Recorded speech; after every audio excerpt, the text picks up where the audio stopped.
Hello sector watchers, welcome to the show. This is the 90th episode of Sector Spotlight for Tuesday the 3rd of August, recording it on Monday the 2nd.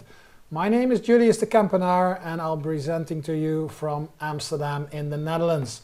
If you want to get in touch with me, please use any of the handles on the screen. I'll try to answer as quickly and as good as possible. It is the first Tuesday of the month, and the regulars know that that means that we're going to spend a lot of time looking at monthly charts. Of course, we will have a quick overview of sectors, but the meat of the show will be dealing with long-term trends using monthly charts, and they will be absolute in nature. So, in principle, not based on relative strength. Those long-term trends are important to keep us on the right side of the market and to keep an open mind and an overview of what's going on. So let's not waste too much time and start with a quick overview and then immediately jump to monthly charts for asset classes and sectors.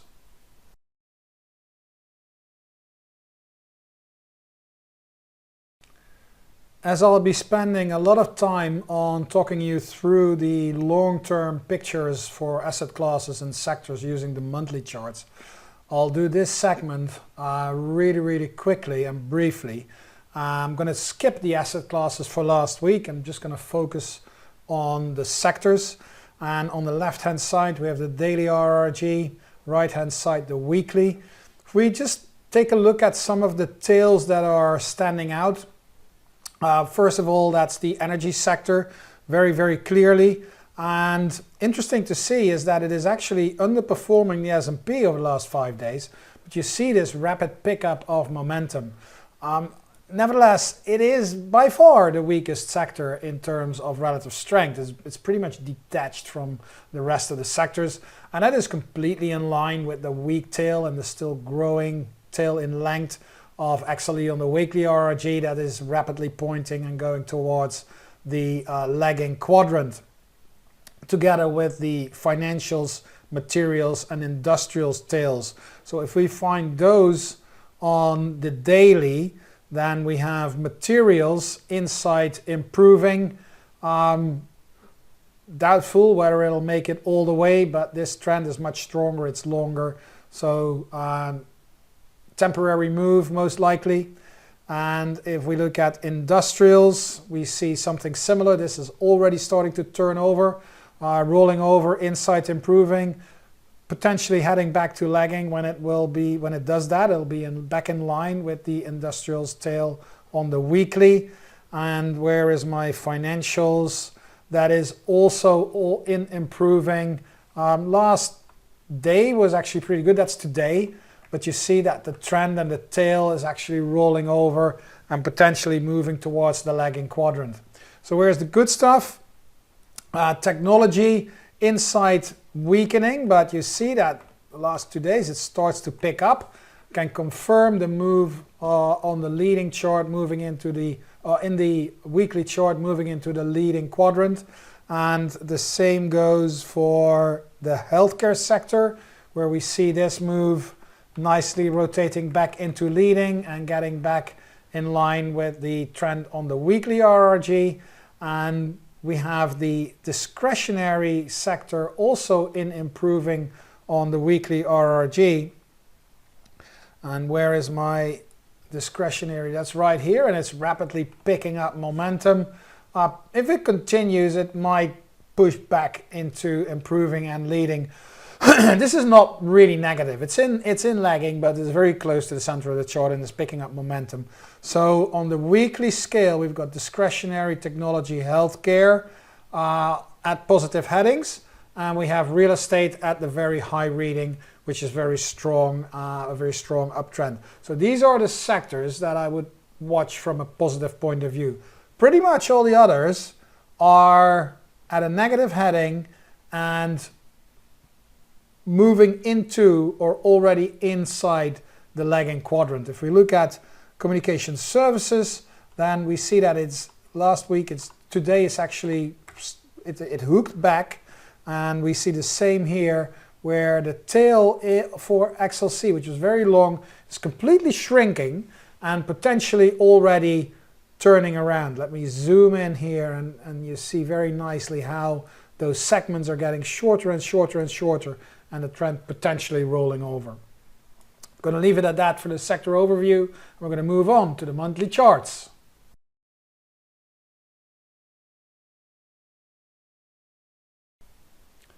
Let's start our segment of monthly charts with the asset classes, and more in particular the ITOT ETF, which is the S&P Total US Stock Market ETF from iShares. And what we see here is that actually stock market reached a new high and reached a new closing high. So it's still in that long-term uptrend. Nothing has changed in that respect. I started adding the potential downside risk percentages when I did this show last month, and I updated them for the end of July.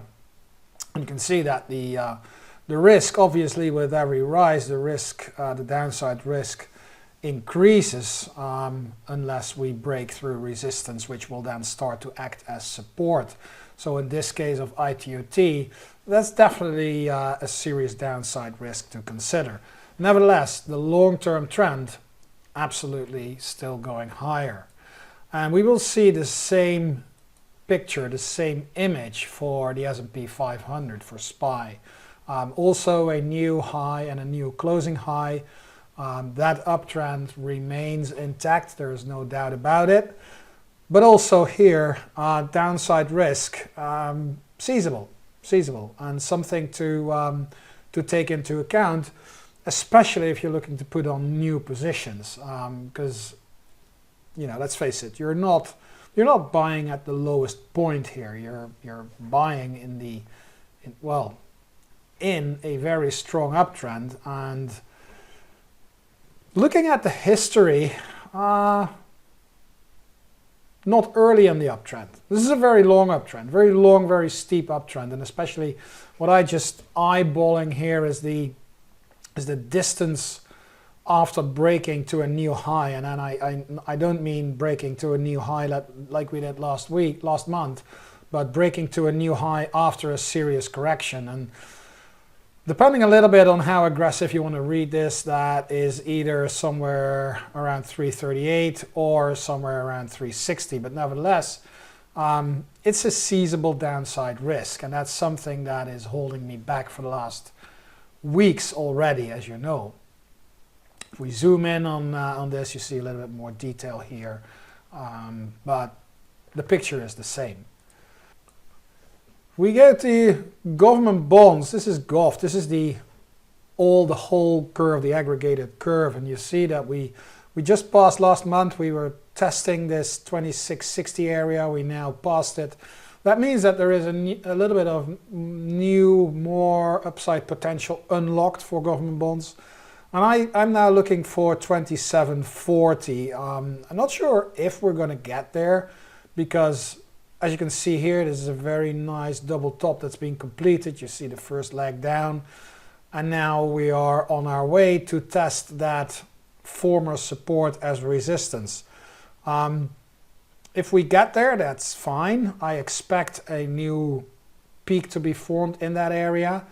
The lower that peak comes in, so if the market does not reach that 2740, 2750 area, then that's a sign of weakness. So if the market is not strong enough to get back to the former support level, I take that as a sign of weakness. We're not there yet, but it is a downtrend. It is a negative, and we're in a recovery within a longer term downtrend when we speak about government bonds. If we look a little bit more precise to IEF, that's the 7 to 10 year Treasury bond ETF, then we see a similar picture. Not surprisingly, it's a little bit more pronounced. You see that it is more respecting the old highs and lows, and here the area of resistance is nearing. It's pretty close actually. It's around 119.5. Let's put it at 119.5 for the 7 to 10 year segment.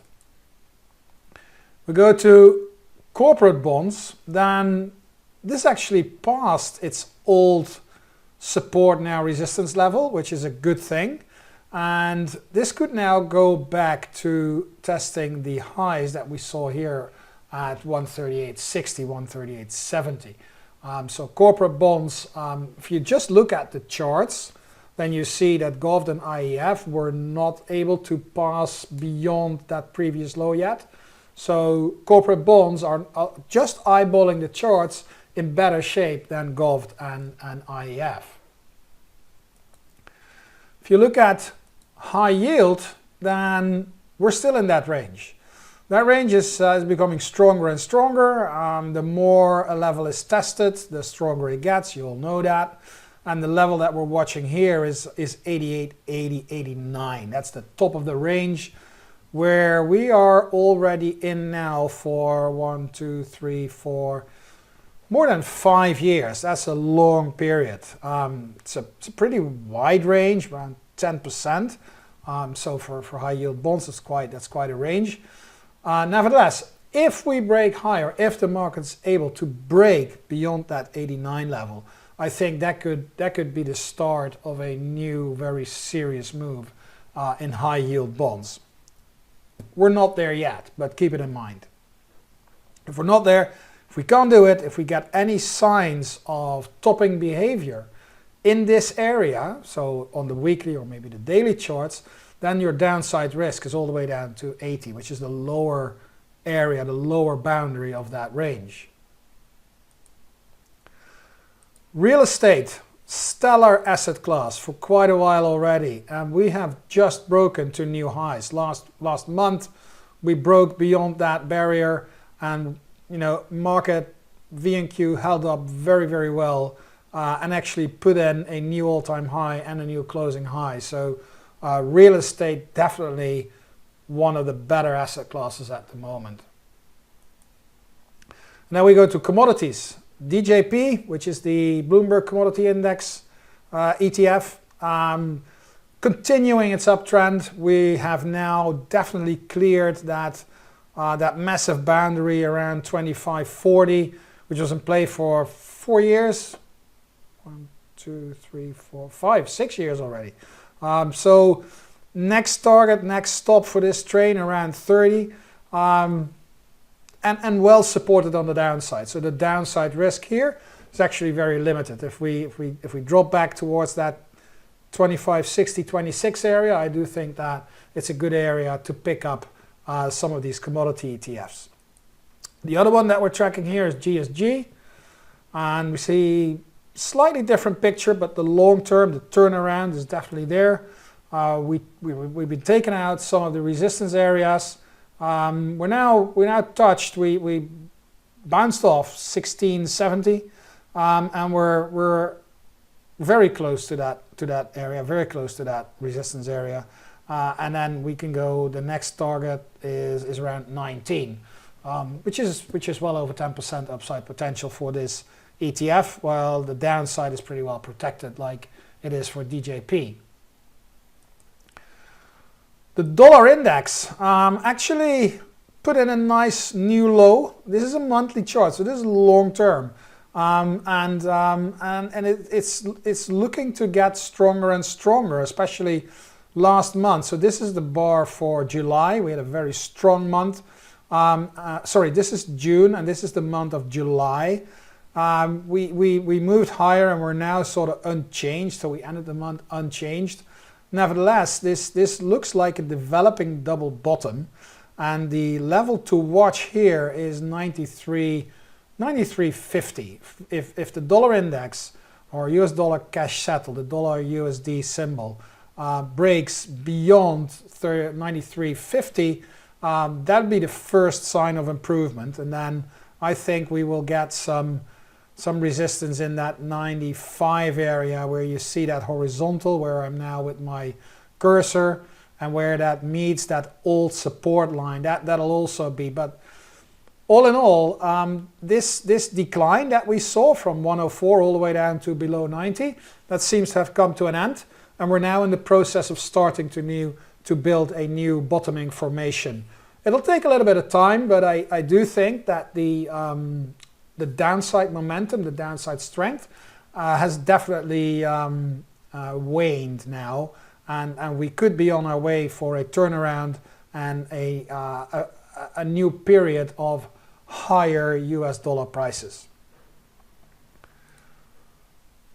Then we can look at the stock bond ratios as ITOT by Gov, and you see that we managed to put in a new high and a new closing high, but over the last 4 months, not much has happened. So the big move was after the break, and we're now stalling. So the momentum of this move is stalling. We've discussed this in various other shows and blogs, and I think that process is still ongoing. And we can look at SPY IEF, which is the same but a little bit more, with the S&P 500 and the 7 to 10 year bonds. And we can see the same here. So the meat of the move, the big move, already took place. And then since this is the month of April, since April we didn't do very much. April's close was 366, and July's close was 373. So all in all, not much happening there. We're losing the momentum in that stock bond ratio. And again, we had this massive move. It wouldn't be strange if we see this coming down. When it's going to happen, I don't know, but I do feel that it's getting overstretched. Let's quick look at the yield curve. Not much has changed there. I do think that this move is still going up. We've seen some flattening of the curve over the last 2-3 months, but to me this is still coming out of that inverted area like it was here, and this is the difference between 10 and 2 year bonds. The levels after those rallies is around 2.5 to between 2.4 and at the highest level around 2.8, and we topped at 1.6. I think there is a very good chance that we will see a further steepening of the yield curve. If this goes higher, it means a steepening of the yield curve. And now for sectors. Just as a little reminder, I started using the underlying indexes instead of the ETFs a few months ago, because I feel they present a cleaner picture. So if you don't recognize the symbols, these are the actual indexes on which the ETFs, XLK, XLY, XLP are based on. Format of the charts, where the highs and lows, percentage gains, etc., is all the same. So we start with the Communication Services Index. A very good month for communication services, and again, uptrend fully intact, another good month, and as you can see, we are now approaching an important area. It is a resistance area that's coming off 2000 lows. That's really long time ago. But also, if you look at the range out of which this sector came, say that this started somewhere in 2001. So that's about a 20-year range, well, 18 when it broke out. And the height of that range was, let's do a very rough calculation, around 90 to 180, a little bit more. So that's 90 points on top of the breakout level, which was 180. That gives us 270, and it's a little bit more. So we're like spot on the target area based on the breakout of that range. So I'm going to watch this sector like a hawk in the coming weeks, because I do think that the area where we're now arriving is a very heavy resistance area for communication services.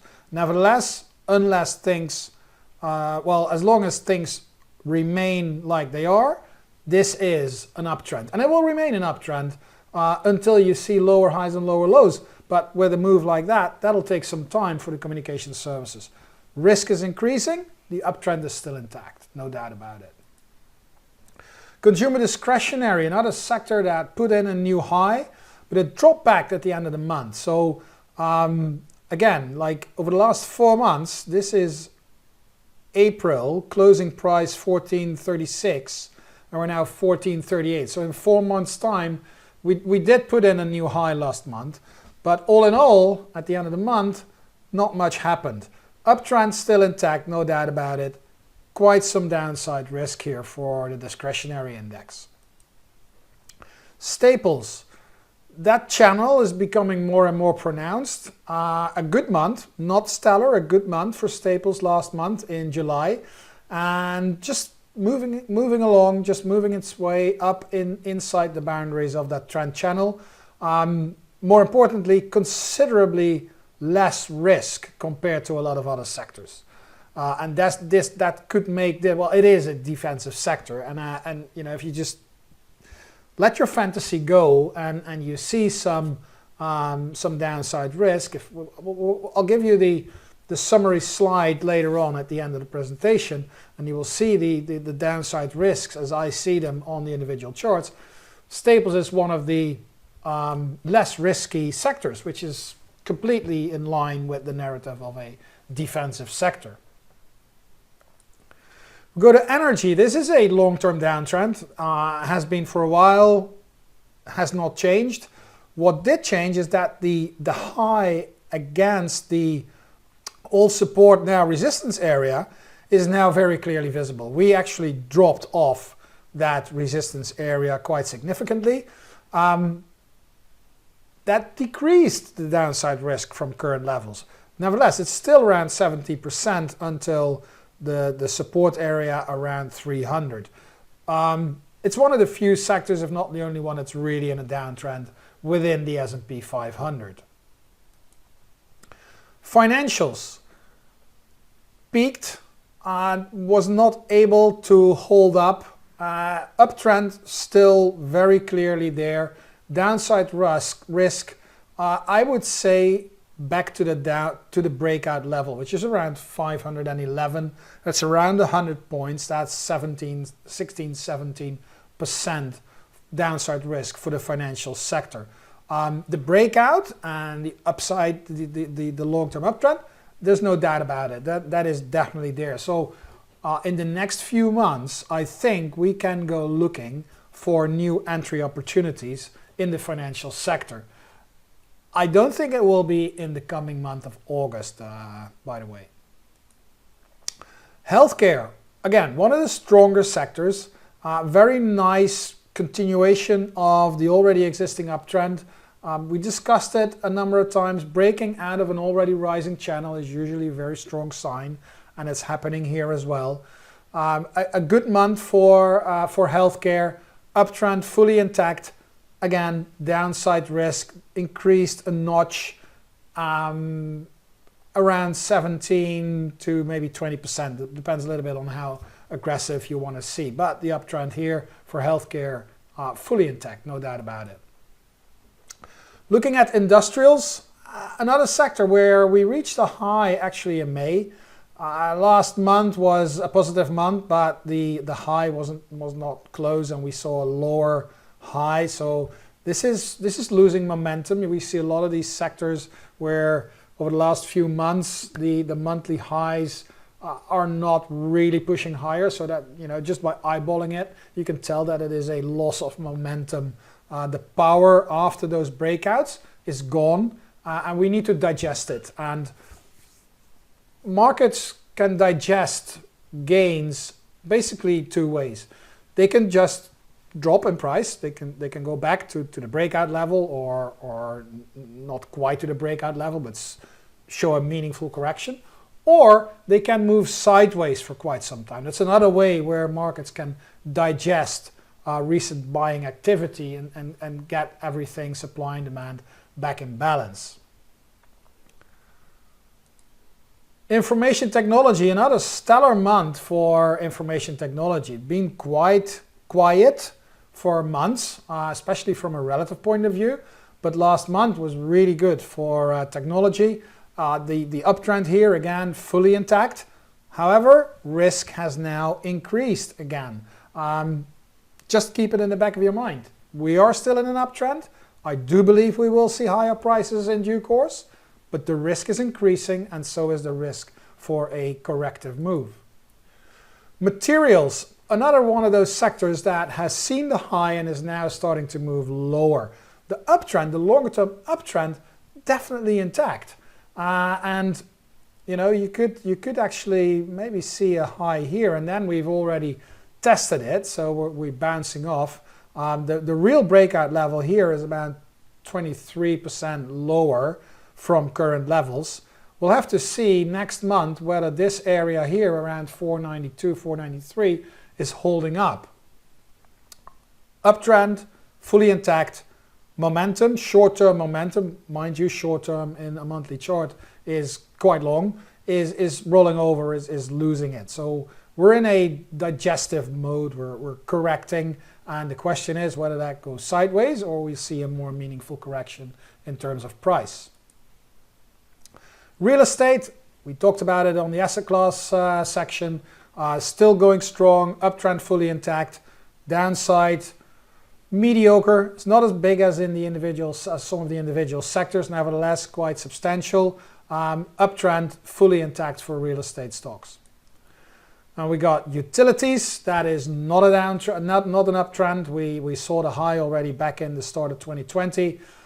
We can now start to pencil in this falling resistance line, which is sort of coinciding with that long-term trend channel. I put this at a sideways type move. It's not an uptrend, sort of sideways with 10-12% downside risk towards the bottom of the channel. Let's wrap this all up in one page. And I've extended a little bit compared to last month. I've added the month-to-month percentage gain to see how the sectors have been doing. And for some of them, I have added the seasonal data because we do that on the last Tuesday of the month. So we can see that the S&P was up a little over 2% last month. So we see that communication services with a gain of 3.4% outperformed the S&P 500, which was in line with the expectation based on seasonals. Healthcare outperformed. That was not in line because based on the seasonal, healthcare only outperforms 40%, so it underperforms 60% of the time. Information technology definitely outperformed very, very strongly, and it's in line with its seasonal expectation, and so is the outperformance for real estate. Now, what is interesting is if you take away the gain for information technology, then the month-to-month gain for the sector wasn't all that good. So the performance of last month was primarily driven by information technology and to a lesser extent by healthcare, and that's based on the percentage weight. So information technology and healthcare definitely have an impact, and communication services, but definitely information technology. Real estate, not so much. So the breadth, the broader participation in terms of relative performance is still low. That's still the case. That's still ongoing. If you look at just in absolute terms, new highs, new closing highs, we're back up to 60% new highs and 61% of new closing highs, and the 94% of the market in an uptrend is still there, is still present. Only energy and utilities are not in an absolute uptrend. And the downside risk percentages, you saw them last month, they have not changed much, they became a little bit higher, are still very, very significant in my opinion. And this concludes Sector Spotlight for this week. Ladies and gentlemen, thank you for watching. I'm looking forward to your comments below the video or via any of the other channels. Please remember, Sector Spotlight airs every Tuesday from 10:30 to 11 a.m. here on StockCharts television. Hey, Grayson Rose here with StockCharts. Thank you so much for watching. I hope you enjoyed that video. If you did, consider giving it a like down below, maybe leave us a comment, and if you're new to the channel, you can subscribe at the link up above. We're gonna bring you daily content from an incredible collection of technical analysts and financial experts.